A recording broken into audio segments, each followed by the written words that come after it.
The main point that I want to make this morning is some thoughts about both form and content on Pope Francis's method, and I'll refer to him as Francis throughout the talk.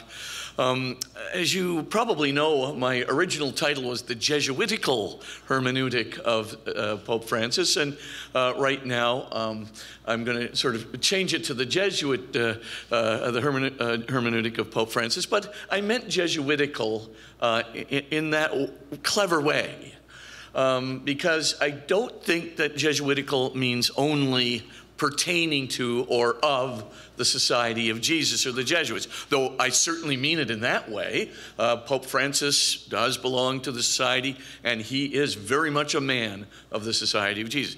I also mean it in that way that, the Jesuits were very fond of using case studies, and sometimes that evolved into casuistry and just pulling right up to the bloody edge, right to the line.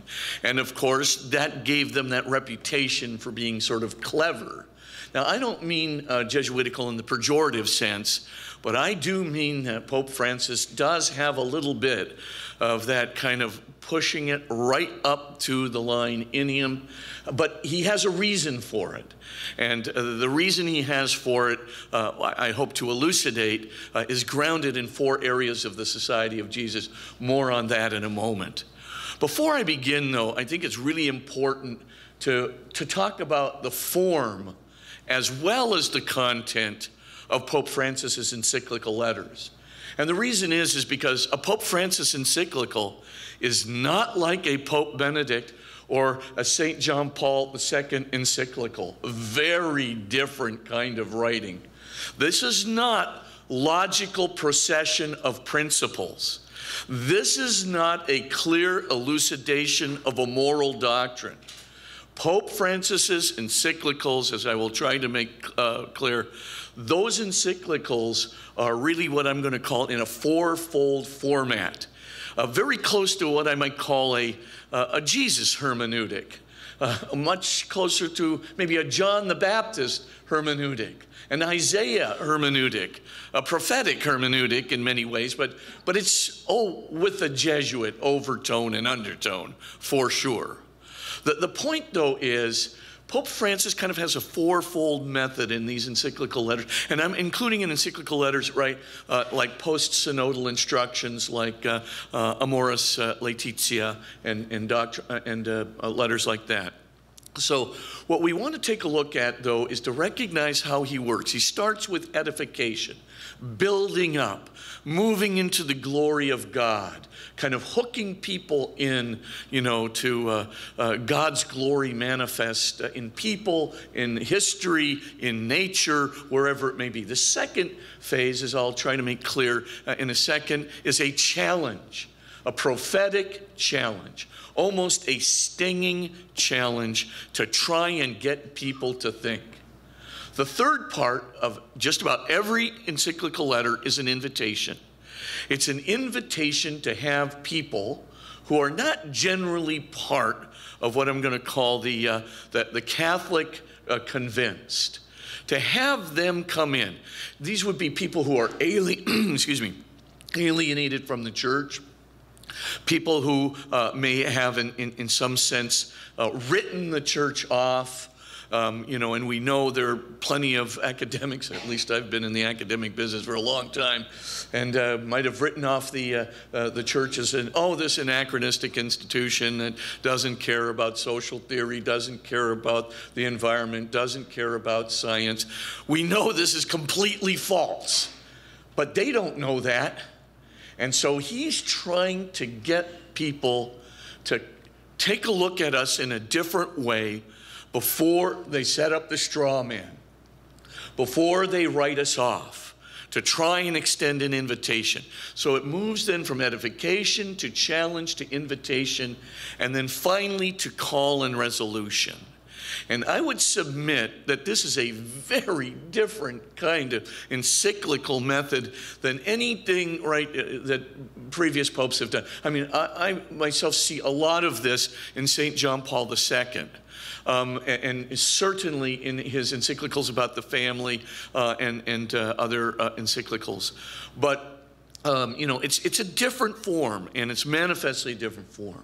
So maybe I just start off with a few kind of rhetorical questions, and then we can kind of address, you know, what's going on there, and then in terms of form, the form of Benedict's encyclicals, and then we can get into the content. Why did he choose the encyclical letters that he chose? Why these particular contents? Why address it to these particular groups that he's inviting into, as it were, a dialogue with the church that they may have previously written off? First of all, some questions. When, for example, in Amoris Laetitia, when Pope Francis is just pushing the whole element of pastoral discretion, personal conscience, is really pushing it to the line of doctrine, right? Pushing it to the line of the discipline of the church for nearly 2,000 years, when he's pushing it right there, almost to the point where you'd think, is he going to say that people, you know, who have been divorced and remarried can actually, you know, fully participate in Holy Communion? Are we going to such an extent of the internal form that we're almost de facto allowing it? What's he doing here? Is he doing that? Or is he doing something else? Or is he doing something more? What's he doing? Just a question. Again, when we see in Laudato Si, we see that Pope Francis is quoting scientists that, like, some of them are overt atheists, and some of them are certainly overt agnostics. And you sort of look at this and you go, my gosh, you know, why is he quoting those experts? How about a few of our experts? Or you might say to yourself, you know, well, wait a minute. Why are we getting down into the weeds of practical judgments? I mean, these are prudential judgments, practical judgments on every level. I mean, how much you use your air conditioner and so forth. Why? Why is he doing this? Is he doing it just straight on, prima facie, on the face of it? Is this what he's really concerned about? Or is there something more? Or something else? Obviously, I'm going to say there's something more and there's something else. But I mean, the key point, you know, master of the rhetorical question, as the Jesuits are. The third area that's, you know, really, I think, important is he's made some incisive critiques. I mean, I don't have to tell anybody, but in Evangelii Gaudium, right, the critique of capitalism has disturbed a lot of people, you know, and I mean, it's like, are you kidding? You know, capitalism in the United States really isn't like this. I mean, I don't know what your experience of capitalism is like, but that's not my experience of capitalism. Why are you saying that this way? Do you really mean the critique in this incisive a form in this way? Or is there something more or something else? And what I'm going to contend, as I said, is something more and something else. There's something else going. I think, yes, prima facie, you can sort of on the face of it, you can say, right, that he means what he says, but I would adjure you not to view his writing as a jurist writing, not to view his writing as a theologian who is writing, not to view his writing as a kind of scientific theologian or even, you know, a philosophically scientific theologian, but to view it more as a prophetic call, a prophetic challenge that is, you know, up to the work of Jesus Christ. I'll have to explain that in great detail in a moment. But for the time being, there's a different interpretive key, a different hermeneutic that we have to use in reading a Pope Francis encyclical than when reading a Pope Benedict or a Pope St. John Paul encyclical, etc. What is the general interpretation that we can use? With respect to the critiques, like the critique of capitalism, and with respect to going right to the edge of doctrine, where you just think, one more little teeny step and you're over the line, baby. You know, I mean, you're just right there, right? When you get right down to that, you know, why is he pushing to the edge? What about these critiques? I would just say, here are some things that he's going after prophetically. Number one, what is broken that very few people are paying attention to? I'm telling you, where there's an incisive critique or there's pushing it to the edge, he's pointing out prophetically, something's broken and people aren't paying attention to it. I'm going to sting you and you're going to pay attention to it. You can't help it. Second question, who is broken and nobody is paying attention to them? Or what group is broken that very few people are paying attention to? Third question, what is being ignored that Jesus Christ would not ignore? Third question, what is ignored that Jesus Christ would not ignore? And finally, fourth question, who is ignored that Jesus Christ would not ignore? So these are four questions, and I think these four questions, remember, Pope Francis has a pastoral mind. He's not operating out of what I'm going to call a theologian mentation, a philosophical mentation, a scientific mentation, a moral development, a moral doctrinal development mentation. He's working out of a very pastoral mentation, which I think, you know, that's kind of a mental attitude of Weltanschauung that he's kind of utilizing to bring his particular brand of the papacy, of papal leadership to the world. So that's with respect to the critiques and going to the edge. What about the strange get into the weeds things, like we see in Laudato Si? What's that about? What's he doing there? And I think what you're going to find is when he's going down and quoting scientists that I would never quote, oh, thank you, in an apologetics volume, or going into, for example, thank you, people or issues that are very, very, thank you. Issues that are very, very, in the weeds, how often we use our air conditioners. I'm going to suggest that those are invitations.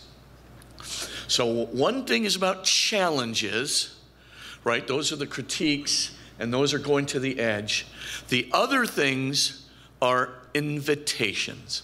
When you quote a scientist that, of course, we may not quote, a scientist who might be an atheist, I think this is a pure and simple outreach to a group of people who are saying, he's quoting one of our people.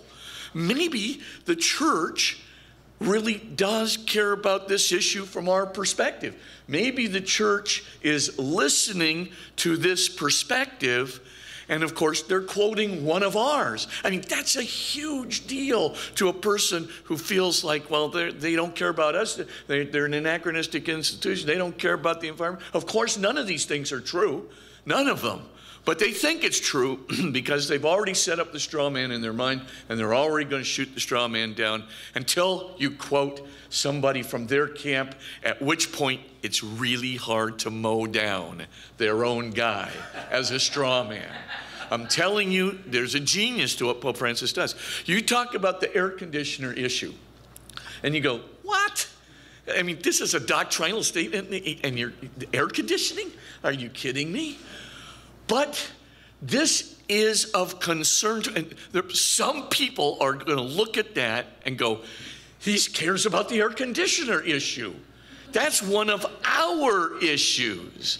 That's the carbon blueprint. This is something we care about. And what he is doing is a very simple course of rhetoric we find in Aristotle. You want to appeal to somebody? Quote their guy. Quote their issue. Bring them in. Because it's really hard to just write off a group that's already acknowledged that your person, be it an agnostic or an atheist, be it air conditioning, that matters. It's in the encyclical. You can't do it anymore. It's an open-ended invitation. The Jesuits call it going in their door so that they will come out ours. It's called in formal language enculturation by invitation. Enculturation by invitation. So the form that I'm trying to suggest is that this is a pastoral form. It's an invitatory form. It invites people into itself. It's a challenging prophetic form that is trying to bring up questions, things that we might not have a comfort level with, or frankly, may very probably not be on our radar screen, certainly not on my radar screen most of the time. And also that in it all there is a call and a resolution. So look for this kind of format as you're kind of reading the form of the encyclicals. Starting off with edification. That means reveling in the glory of God, manifest in the church, manifest in history, manifest in nature, manifest in people, manifest in the poor, right? The glory of God, edification, and building up the church, and kind of that starting off in that very positive note, the prophetic stinging challenge that comes, quoting people and critiquing people and are going to bring a whole new group into the conversation. I'm going to call that the invitation. And finally, a call to action, a call for people to do something about it, to make a difference, and boom, leaving it. Should you read Pope Francis's encyclicals as a doctrinal statement? When he is quoting the principles of what's called the church's social teaching, it is ordinary magisterium, unquestionably, and we should take it as magisterium. However, when he's making all kinds of suggestions about the how, including the air conditioning, including the critique of capitalism, etc., when you see the hows, these things are classified in a different category. They're not magisterium, they are prudential judgments. And prudential judgments are arguable. Prudential judgments we want to take seriously, a prudential judgment that the Pope has made. Do you have to take it as doctrine? You most certainly do not. Can you question it? You most certainly can. Can you get another expert in the scientific world to confute what was said in this? Yes, you may. Is this perfectly legitimate theological, or I should say pastoral dialogue in Francis's eyes? Yes, it is. What he wants, though, for us in the encyclical, the reason for mentioning all these things, is he wants for us to take the challenge seriously. And he also wants people outside the church who have formerly been alienated, he wants them to take the invitation seriously. Obviously, Pope Francis cannot stand up and give the talk I'm giving. Of course, he can't say to the people, hey, the reason I'm quoting your scientists is because I'd love to invite you to conversion to come out our door. He's never going to do that, obviously, right? You know, Jesuits never tell the secrets of their methods anyway, but this one is doing a grandiose tattletale job. But the most important thing, though, to remember is that I think this is what he's up to. I think it's a huge mistake to apply a different hermeneutic. I mean, I love Pope Benedict's encyclicals. He writes like I think. You know, I mean, this is like, keep developing that theme, logic. I love it. That's not Pope Francis. If I want that from Pope Francis, I'm going to be a very frustrated man. Okay, so let's moving then from form now to content, because it's a curious set of themes that he's picked, right? Curious things. You might think, oh, maybe he's just a really political guy.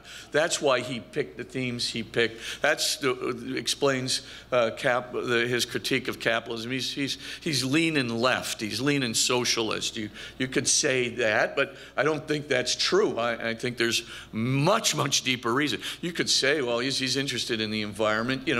He's kind of leaning, soft on the environment. You could say that, and probably true, but I think there's a whole different modus operandi, etc. So, how did he come to these themes? Why did he pick them as the most important themes? Let's move then to the content.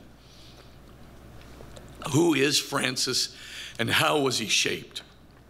You'll see some concentric circles here on the diagram. And I'm just going to start from that inner circle there. And I'm going to say that the foundation that Francis started from is what I'm going to call spiritual experience and the spiritual exercises. Spiritual experience and the spiritual exercises. This is going to be such a deep foundation for Pope Francis, a deep foundation that it's going to make everything that he does later exceedingly Christocentric and exceedingly mercy-oriented. So this foundation that he's going to have that starts really when he's 17, probably started when he was younger as a child, but at 17 we'll talk about his spiritual experience and how it's shaped through the spiritual exercises. You will see that he cannot help himself. Everything is going to be about how would Jesus do it? How would the one I love do it? How would the one who loves me do it? So we'll see in a moment, we'll call this the spiritual experience and the spiritual exercises.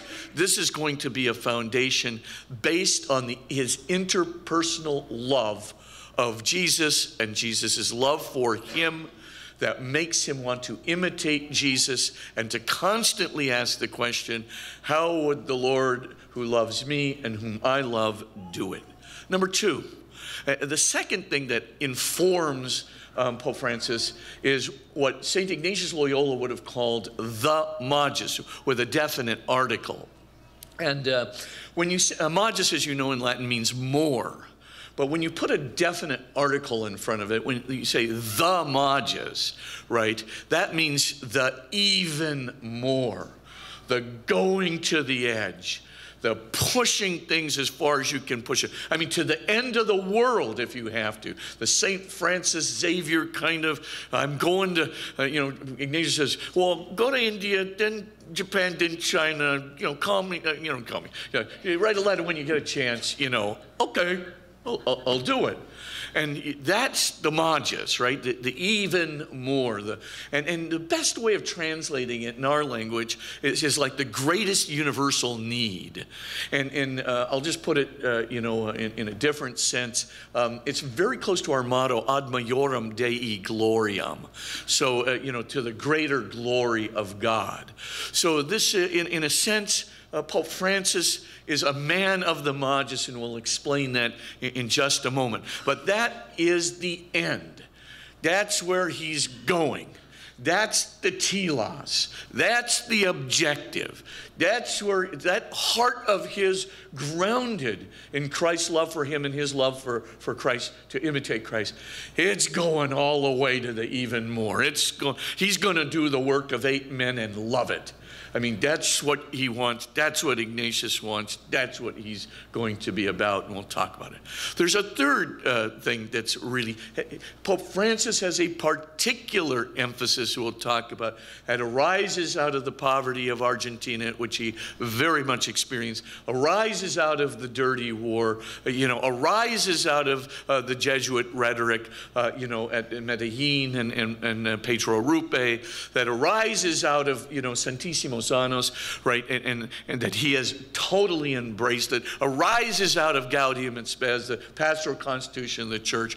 And Francis, because of his background, because of Jesus' love for the poor, right, because of this compassionate, right, wanting to imitate his Lord in compassion, Pope Francis is going to be a person who embraces what's called the preferential option for the poor. This is not socialism. It's not liberation theology, as we'll see. It is basically keep your eye fixed on the poor, with the broad definition of the poor. Not just the temporally poor, though the temporally poor. Not just the sick, though the sick, right? Also the spiritually poor. Also the alienated, etc. So this preferential option for the poor, broadest definition of the poor that you can get. The fourth, and that's going to be his emphasis, right? Finally, the means. What is the means that he is going to use? Enculturation. Going in somebody else's door to bring them out our door. This is his rationale. And of course, as we'll see in a moment, this has a huge tradition in the Society of Jesus. I don't have to tell you 1 Corinthians 9:19 and following, which I will quote in detail from St. Paul, right? Very much, if you saw that movie, The Mission, the Jesuit reductions in Paraguay and Brazil, right? All these things, very, very influential, right? Latin America, right? Very influential in the life of Pope Francis. And he's going to push that enculturation to the edge, because that's who he is. He's going to push it to the edge in the topics he chooses, the content he chooses to deal with, and of course, the way in which he chooses to deal with that content, issuing an invitation as often as he can, determinative of the form of the encyclical. All right, let's get to it. Let's get to that center circle. That is to say, that foundational circle, which I'm going to call the spiritual experience and the spiritual exercises. By the way, and the spiritual exercises of St. Ignatius Loyola is a very profound 30-day silent retreat. That's grounded in the work, the spiritual exercises that St. Ignatius wrote after his experiences at Montserrat. And he really writes this not as a book to read, but as a book for spiritual directors to use on a real 30-day retreat. The presupposition, excuse me, of that work is that we're leading the exercitant into an experience of Christ in the silence. But Pope Francis does not need to be led, well, he does need to be led into a deeper experience of Christ, but he has already had a very profound and formative experience of Christ at the age of 17. I would say almost a mystical experience, which St. Ignatius Loyola would call consolation, spiritual consolation without previous cause. That means literally a bolt out of the mystical blue that just nails you straight on. Like St. Paul, boom. Who are you, sir? I am Christ, and you are persecuting me. Got it. Now that's the kind of experience, right, that we're talking about. So here is Pope Jorge Bergoglio, not Pope Francis. Here is Jorge Bergoglio. He's 17 years old. He's just probably done some kind of a significant confession. Obviously he had an interesting background, teaching in technology, working in a technological area in chemistry, actually being a bouncer for a while in a bar. At 17, he comes into this confessional, and after he leaves the confessional, he has this profound mystical experience of Jesus, the gentle offerer of mercy. Jesus, the person of Jesus, filled with love and compassion for him. And he is literally completely transfixed by this experience. And as he's experiencing this, what happens is he feels the mercy of God, the mercy of Jesus who's present to him, literally healing him and transforming him. The experience of mercy, the healing power of mercy, is so profound in that moment that he makes up his mind, literally at 17 years old, I got to be a priest. And I think I'll go to these Jesuits. And so he basically decides on his vocation, literally Johnny on the spot. Later on, now you can't imagine, these kinds of experiences are rivetingly, deep. This doesn't hit the shallow part of the bone. It gets to the deep, deep wells of the unconscious mind, and it's the spirit and the soul at its depth. Now, the main thing is that when he has this experience, he chose to go, he later on reads the homily of Venerable Bede, Josephine talked about yesterday, and it's on the feast day of St. Matthew. And of course, he sees that Latin phrase, right? Miserando atque, and just, eligendo, right? Shown mercy and called, basically, or chosen. Eligendo, right? Elect, chosen. So, he's shown mercy and chosen. And he reads those words and he goes, that's me. I was shown mercy. I was healed. That's me. And I was chosen right then and there. I knew I was supposed to go on and be a priest and a Jesuit. That's me. And of course, no wonder he chooses it for his motto on his coat of arms. Because, right, as a bishop and later as the Pope, he can't get away from it. It was such a formative experience. Now, let me just go deeper, because now Jorge enters the Society of Jesus, enters the novitiate. And as many of you know, during the novitiate of the Society of Jesus, all novices move and enter into the spiritual exercises of St. Ignatius. When the novice master believes that they're ready, he takes the novices through the spiritual exercises. Well, you can imagine what this person who's had this spiritual experience, entering into the spiritual exercises, which is designed to allow the Lord to speak to the heart of the exercitant in the silence through the spiritual exercise, as he did to St. Ignatius of Loyola, right? That Francis is having these little kind of moments of consolation during his own retreat. It's based on this foundational spiritual consolation without previous cause, right? You can see what's going to happen as he begins to hit the third week of the exercises, which is the Passion of Jesus Christ. I can tell you this right now. You are going to fall more radically in love with Jesus than you had ever thought possible. Because as you move through each part of the Passion, right? Literally, St. Ignatius extends it out, so that you're contemplating each part of that Passion. You fall in love with the one who gratuitously died for you out of love. You can't help it. You'll be becoming more and more bonded to the Lord of love, not just in an external experience of the exercises or contemplation. It is built on the foundation of the interior experience caused by Jesus himself. Jesus is the one who touches the heart. And of course, the love of Francis for the Lord grows deeper and deeper. And as it grows deeper and deeper, he cannot help himself. The very desired effect that Ignatius Loyola wanted occurs. And what is the desired effect? I want to imitate him. I want to be just like him. I want to do things the way he does it.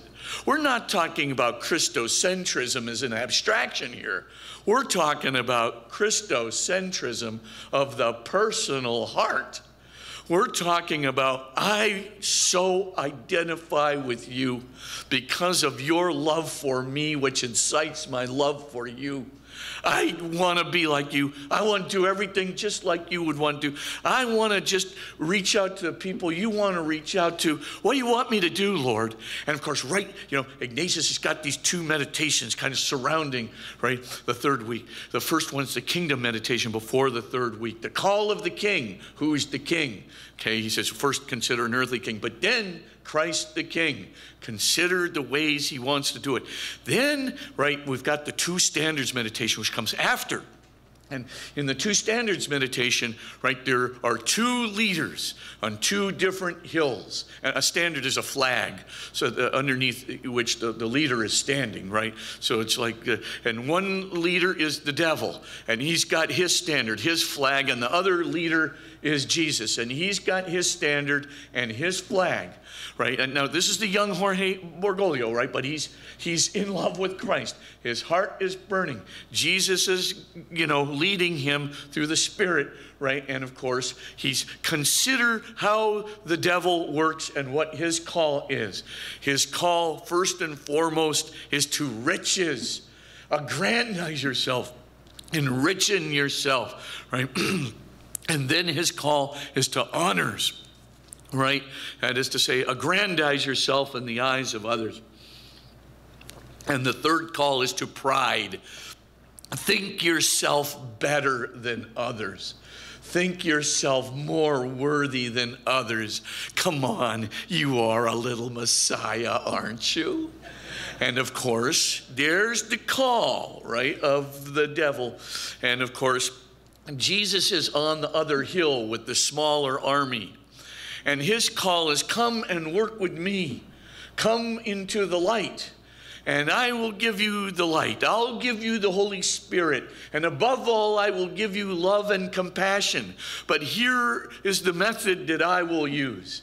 Instead of riches, I'm calling you to poverty. That's the best way of making sure that you are not enriching yourself. That's the way to love and to light and to lead to love and light. And here's the other thing. I'm calling you also to simplicity instead of honors. That's the way to make sure that you don't aggrandize yourself.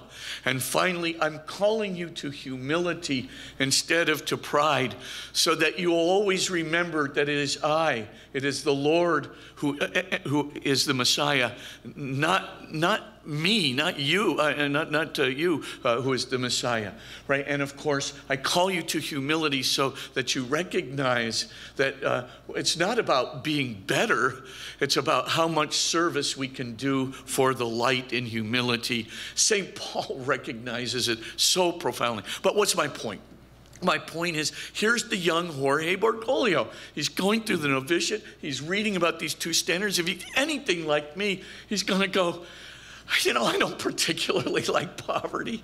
I certainly don't particularly like simplicity. And I certainly don't particularly like humility. But Lord, if that's what you're doing, if that's where you are, if that's your light, I'm going to learn to love your light because I love you. That's what Ignatius wants.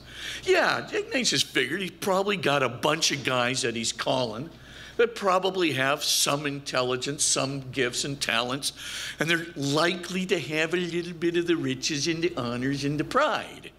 And what he's going to do is he's going to say, for the love of Christ, stop it and put on a different kind of armor. And I can see this guy, Jorge Bergoglio, by the way, very talented guy. This guy does not lack IQ points. There's something very analytical about him, something deeply intuitive about him, something very, very, capable of broad conversation, right? And he's a talented guy. And you can see, Ignatius has got him in the spiritual exercise. He's standing under the standard of Jesus Christ. And what happens? He then moves into, well, I'm not going to go through the rest of these slides because I'm running. Okay, I got the point. So the main thing though is you can see how this man is formed. He's going to be what? He's going to be exceedingly Christocentric, but not as an abstraction, as in the heart. You can see he's going to be exceedingly personalistic, because Christ cares about individuals much more than theories, much more than abstractions. He's caring about the individuals that he's meeting, fully attending to those individuals. Pope Francis, I should say, young Jorge Bergoglio, is going to imitate him. And of course, when he finally gets to the final exercise, the spiritual exercise, the contemplation to attain divine love, he's hooked. He's going to be this heartfelt, Christocentric imitation of Christ in humility and poverty and simplicity. He's going to be under Christ's standard, and he is going to base the rest of his contemplative life on that. That's what you're dealing with here. He's a different kind of animal from Pope Benedict and and St. John Paul II. I shouldn't say animal, but he's a different genus.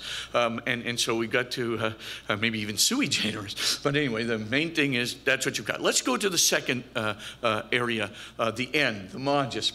Let me do this somewhat quickly, simply because of the constraints of time. The Magis, as I said, means the even more, the greatest universal need. This is what St. Ignatius is exhorting the Jesuits to. Not just the Jesuit novice, but it's every Jesuit does an 8-day retreat every year throughout his life. And so this 8-day retreat is kind of a resurgence toward the Magis. What are the 3 questions that St. Ignatius exhorts every Jesuit to ask? And not just ask once in his life, but all the time in his life. Number 1, what is the greatest universal need? What is it? Outline it. Might be 3 or 4 or 5 different things, but what do you think is the greatest universal need for the church, for Jesus Christ, the one you love, for the kingdom of God that was brought to us by Jesus and will end in completeness with the Father in heaven? What do you think is the greatest need for that church and that kingdom and for Jesus himself? Number 2, can you in some way meet one or more of those needs, or at least partially meet one or more of those needs? So that's the second question. And Jorge Bergoglio is going to be asking himself this throughout his papacy, not just his Jesuit life. Number 3 question, is anyone else doing it? Is anyone else doing it? If so, are they doing it well enough for you to let them leave it alone? You let them do their thing? Or do you have to fill in some gaps? Do you have to complement it? Do you have to do something to make this thing go over the top, right? To get over the final, 1 yard line, right? Into the goal line, into the goal area. So the key thing for Ignatius then is you ask yourself these 3 questions, and you can see how Pope Francis gets the particular agendas that he's getting. His interpretation of the greatest universal, oh, by the way, if you answer the first question with XXX is the greatest universal need, number 2 question, can you do something about it competently? And you say yes. Then you say, is anybody else doing it? Or are they doing it well? And you say, no, not really. People aren't doing it. St. Ignatius's advice is, talk to your superior immediately. Get off the old duff and do something. Do something about it. And that is what's motivating. Now, let's go back to his interpretation of the Magis. What's Pope Francis's greatest, what's his interpretation of the greatest universal need? Number one, take care of the alienated from the church. He didn't have to read a Pew survey poll to recognize that 1% of our kids are leaving the church. This is between 15 and 35 per year. We have moved from 24%, not just leaving the church, 24% unbelief, ladies and gentlemen, 24% unbelief to 37% unbelief in a matter of 12 years. If this doesn't worry us, I don't know what will. But that is a bad statistic. I think he recognizes that there's many reasons for this. We know one of the reasons, and that's why I started the Magis Institute, right? One of them is, 49% of the respondents said, that rational discourse and science have thrown faith out the window. We got to stop that because there's plenty of scientific evidence, plenty of logical evidence for God, but that's a matter of another story. But what does Francis see? Francis sees people who are classically alienated. Alienated maybe because they think we don't know what we're talking about. There's no reason to discourse with us. Alienated because of divorce, and now they're stuck in a situation where they have no option to receive communion in the church. They're basically caught in a divorce and remarriage thing. Of their own devices, maybe so, but he sees them as another source of alienation. He sees another source of alienation as this group of what I'm going to call the environmentally sensitive. And, even though we have one of our great social principles of the Catholic Church is stewardship over the environment, Francis sees that we don't have the reputation yet to invite that crowd into us. Some of the people who think that we have not critiqued capitalism, though I must say, that under Pope Leo XIII, Rerum Novarum, capitalism and private property was given a very, very fair shot in those encyclicals amidst, the important developments that were made for the labor, for the worker in those times of really disastrous, and terrible consequences for the workers in the Industrial Revolution. Now, all these things being what they are, Pope Francis, he thinks he's got a big set of alienated people out there. And here's the thing that Francis sees. He sees that there is another huge group of young people, a huge group of young people who's alienated because those other groups are alienated. So they go, well, this group's, alienated from the church. Well, I'm alienated too, because out of sympathy for them. These environmental, I'm alienated too, out of sympathy. So there's a huge group of young people who are alienated out of sympathy for the alienated. So it's like doubling and youthifying, if I might put it that way, the effect. So he wants to deal with it. I mean, you may agree or disagree with his view of the Magis, but that's his view of the Magis, and he is going to do everything he can within the bounds of enculturation to bring that group back in, to offer them invitations. Oh, yes, surreptitiously by quoting their scientists or quoting, issues of importance to them, yes, but he's going to do everything that he can to bring those alienated groups in, because he knows of this double effect. Furthermore, he's going to have to contend with some internal problems in the church. Some people are just meant to deal with internal problems and some people are not. Anybody who has been a Jesuit superior for over 10 years knows how to deal with internal problems. And of course, he does. He does not want to turn, right? The internal problems of the church are causing disedification. And he is exceedingly conscious of edification, building up. And the disedification from scandals, the disedification from the Vatican Bank. I don't have to tell you, there are a lot of people who look at that Vatican Bank situation. I mean, these are my friends. And they go, I just don't, this Rome deal. I mean, can you believe this stuff? And, I'm sitting there going, well, Pope Francis is trying to take care of some of that, but I know it's disedifying people. And of course, I'll tell you one thing about Pope Francis.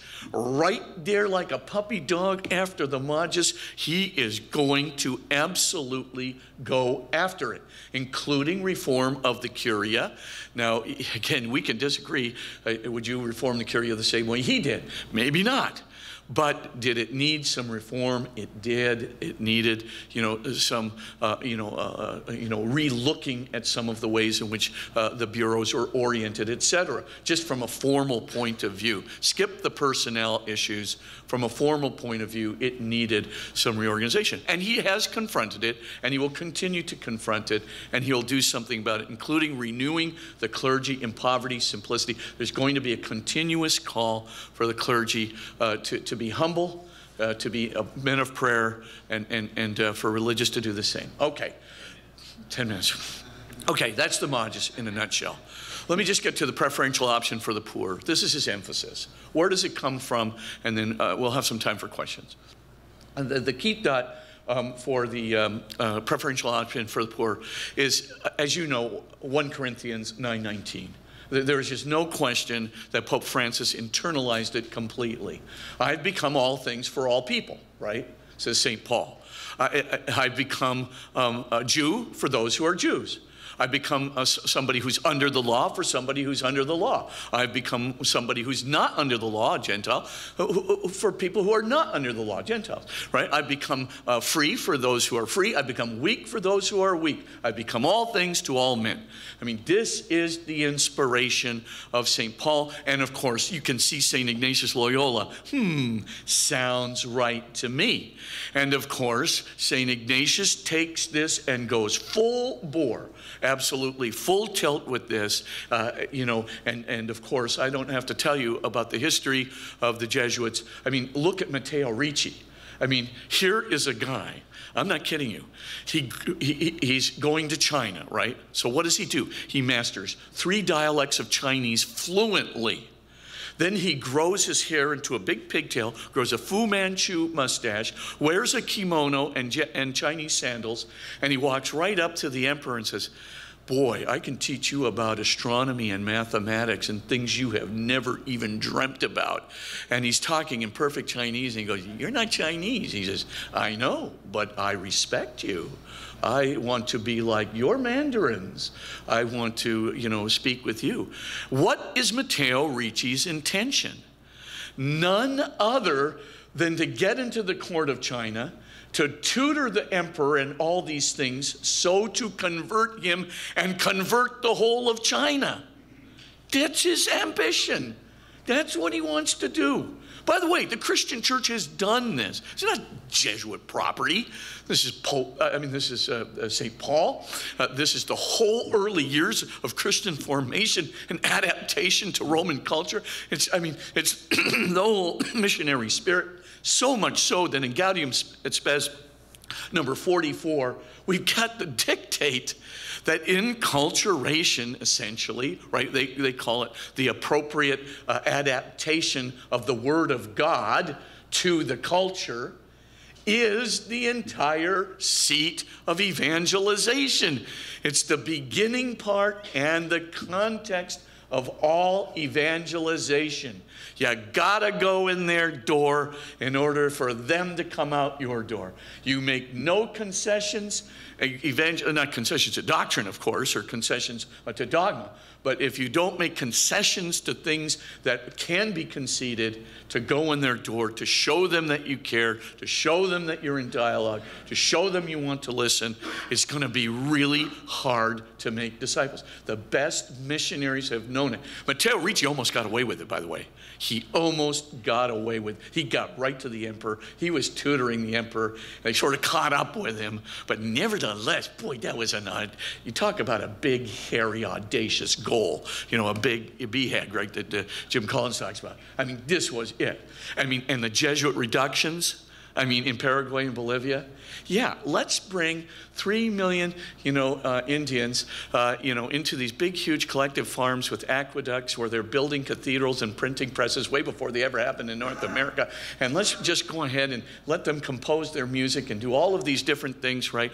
And we're just going to kind of live in the midst of and sort of direct the technical aspects of this, but let the Indian culture go the way the Indian culture would go. And they accepted Christianity, of course. And I don't know if you ever saw the movie The Mission, but then, of course, the Portuguese and the Spanish governments got wind that, hey, these things look like they're pretty rich. Let's go over and enslave some Indians. And of course, they did break them up, but nevertheless, what an incredible project. I mean, talk about a big, hairy, audacious goal. Again, it's amazing what these guys are capable of. I digress. The main thing that I want to get to is Pope Francis has embraced this view, not only of the preferential option for the poor, but he's embraced this view of enculturation. And because it is so embedded into the Jesuit, ethos, it's part of him. It's part of, this is why he's constantly reaching out. He's constantly making these comments. And you go, he's getting too close.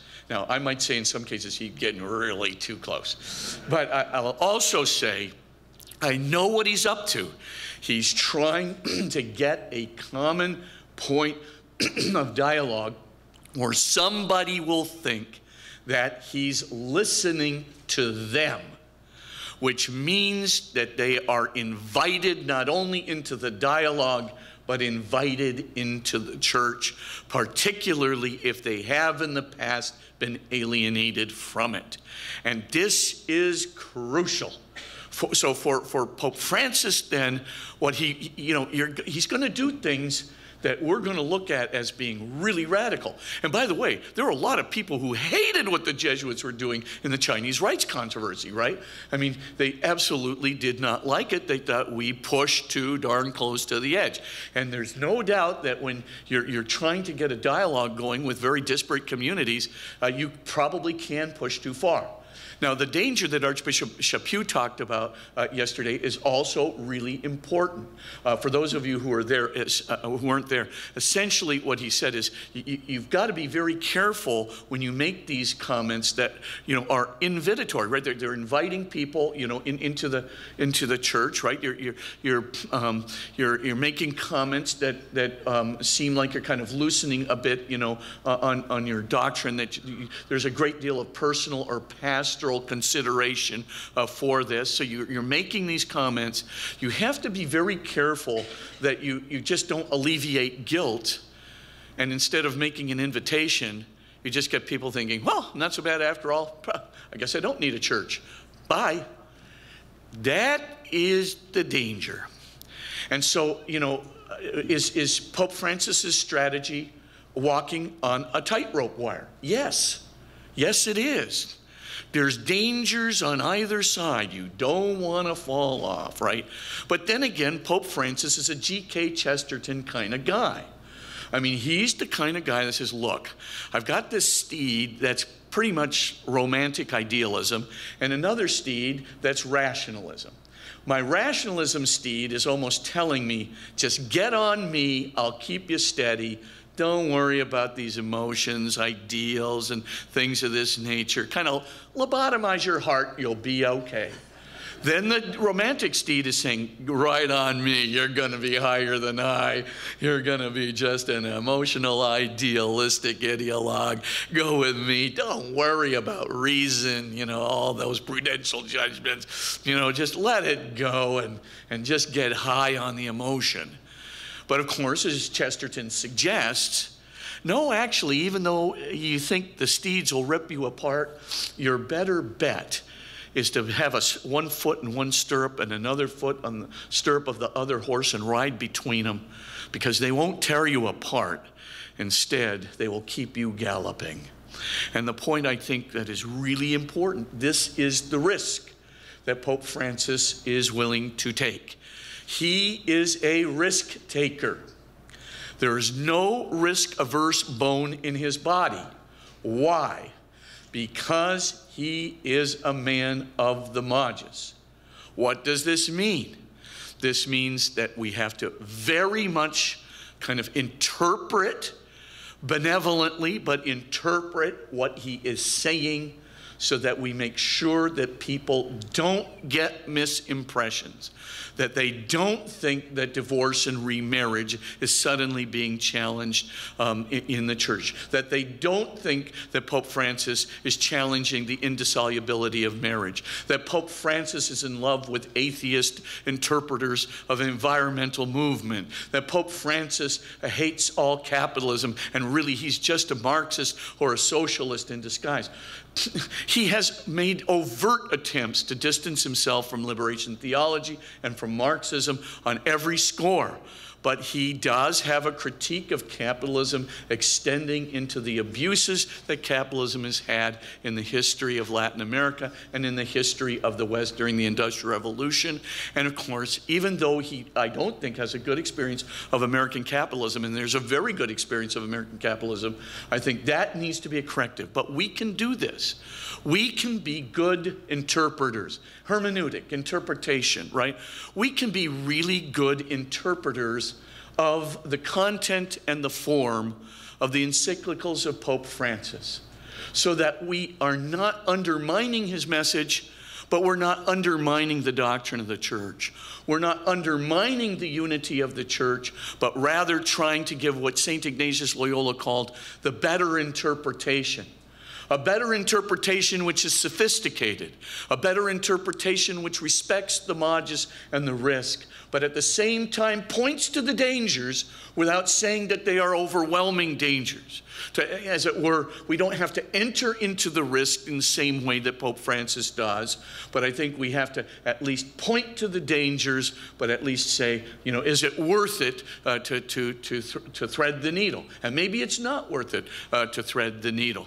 But at the end of the day, right, I do think we can do 4 things that will help us to understand Pope Francis. Number 1, I think we have to understand he's got a very different style of encyclical writing than previous popes. Number 2, I think we have to understand his form, that fourfold form, right, of edification, of challenge, of invitation and call. Very different.